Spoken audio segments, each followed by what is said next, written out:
ঢাকার আকাশে রোদের মিছিল, বাতাসে গরমের উষ্ণতা, তবে তার চেয়েও বেশি উত্তাপ ছড়াচ্ছে বাজারে সবজির দাম। নিউ মার্কেটের এক কোণে দাঁড়িয়ে এক ক্রেতা হিসাব করছেন বেগুন কিনবেন নাকি সোনার দোকানে ঢুকে গয়না দেখবেন। কারণ বেগুনের দাম এখন এমন জায়গায় যে স্বর্ণের দরেও হেরফের হয়ে যেতে পারে। ঠিক এই সময় স্বৈরাচার শেখ হাসিনার একটি পুরনো ভিডিও আবার ভাইরাল হতে শুরু করেছে। তিনি বলেছিলেন, বেগুন দিয়ে বেগুনি না বানিয়ে মিষ্টি কুমড়া দিয়ে বানান, খুব ভালো হয়। সেই বক্তব্যে কেউ মজা পেয়েছিলেন, কেউ ক্ষুব্ধ হয়েছিলেন। তবে যাই হোক, রমজানে যখন বেগুনের দাম চড়ে এখনকার মতো 100 টাকা ছাড়িয়েছিল, তখন সে সমস্ত পরামর্শ নাকি ছিল যুগান্তকারী। ঘটনাটা 2020 সালের রমজান মাসের। বাজারে বেগুনের দাম তখন আকাশ ছোঁয়া, আর সবাই চিন্তিত ইফতারে বেগুনি ছাড়া কিভাবে চলবে। সংসদে শেখ হাসিনার উত্তর ছিল সরল, বেগুনের দরকার কি, আমরা তো মিষ্টি কুমড়ার বেগুনি খাই। তো বেগুন দিয়ে বেগুনি না খেয়ে আরও যে সবজি সহজলভ্য আছে সেটা দিয়ে খেলেই হয়, আমরা তাই খাই। না বানায় মিষ্টি কুমড়া দিয়েও বেগুনি বানানো যায়। এই বক্তব্য শুনে দেশের মিষ্টি কুমড়ার চাষিরা আনন্দে কেঁদে ফেললেন, আর বেগুন চাষিরা হতাশায় চায়ের কাপ ভেঙে ফেললেন। সেই সময় থেকেই নেটিজেনরা তার নতুন নাম দিলেন রেসিপি আপা। শুধু বেগুন নিয়েই নয়, প্রধানমন্ত্রী শেখ হাসিনার রেসিপি বৈচিত্র্য বিস্তৃত। 2021 সালে বর্ষাকালে কাঁচামরিচের দাম যখন বাড়তে শুরু করলো, তখন তিনি দিলেন এক যুগান্তকারী পরামর্শ। যখন কাঁচামরিচ সস্তায় পাবেন, শুকিয়ে রেখে দিন, পরে পানিতে ভিজিয়ে নিলেই সেটা আবার কাঁচামরিচ হয়ে যাবে। তো আমি সবাইকে আহ্বান করবো, এখন থেকে কাঁচামরিচ কিনে রোদে শুকায় রেখে দেন। বর্ষাকালে যখন দাম বাড়বে ওটা কিছু একটু পানিতে রাখলে কিন্তু আবার তাজা হয়ে যায়, আবার রান্না করে খাওয়া যায়। বিজ্ঞানের নতুন সংজ্ঞা দিলেন তিনি। কৃষি বিজ্ঞানীরা চমকে গেলেন, আর ভোক্তারা হাসতে হাসতে কাঁচামরিচের বদলে শুকনা মরিচ কিনতে ছুটলেন। এবার আসা যাক সেই ঐতিহাসিক 2019 সালের দিকে, যখন পেঁয়াজের দাম কেজি প্রতি 300 টাকা ছুঁয়েছিল।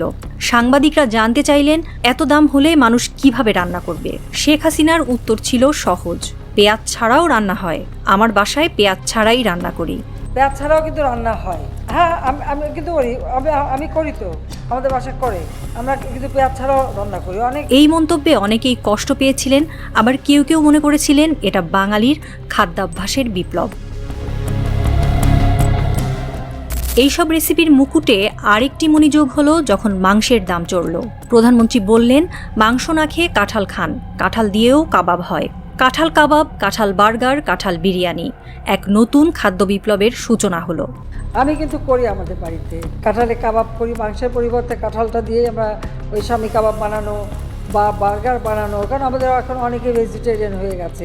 গরুর খামারিরা ক্ষোভে গরু বিক্রি বন্ধ করার চিন্তা করলেন, আর কাঁঠাল বিক্রেতারা উল্লাসে কাঁঠালের দাম দ্বিগুণ করে দিলেন। শুধু শেখ হাসিনা নন, তার মন্ত্রিপরিষদও এই রেসিপি বিপ্লবে অংশ নিয়েছিল। তৎকালীন শিল্পমন্ত্রী নুরুল মুজিদ মাহমুদ বলেছিলেন, আপেল আঙ্গুর না কিনে বড়ই আর পেয়ারা খান, ইফতারের প্লেটে এই দেশীয় ফলই রাখুন। বড়ই দিয়ে ইফতার করেন না কেন? আঙ্গুর লাগবে কেন? আপেল লাগবে কেন? আর কিছু নাই আমাদের দেশে? পেয়ারা দেন না, সব কিছু দেন, প্লেটটা ওইভাবে সাজান। এই বক্তব্য শুনে ফল ব্যবসায়ীরা বিভ্রান্ত। তারা কি এবার আমদানি বন্ধ করে দেশীয় ফলের দোকান খুলবে?